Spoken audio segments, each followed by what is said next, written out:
ඔබ දන්නවා විශේෂයෙන් මේ මහමෙවුනාව තුළ අපි ගොඩාක් මහන්සි ගන්නේ බණ කියන කෙනා කෙරේ පහදවන්නට නෙමෙයි. මොකද බණ කියන කෙනා කෙරේ පහදවන්නට ලේසි.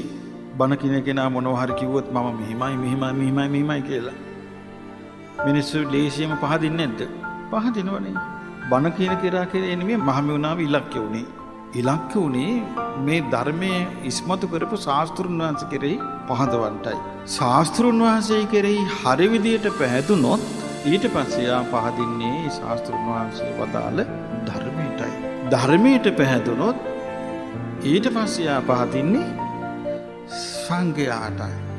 බුදුරජාණන් වහන්සේටත් නොපැහැදී ධර්මයටත් නොපැහැදී සංඝයාට විතර පැහැදිලා ඉන්න පුළුවන් නම් ඒක ඉතින් ඒක 아무තු එකක් නේද? ඒකට කියන්නේ අර පුද්ගල ප්‍රසාදය කියලා. පුද්ගලයාට ඇති වෙච්ච පැහැදීම. හැබැයි යට නැති වෙනවා තිසරණේ.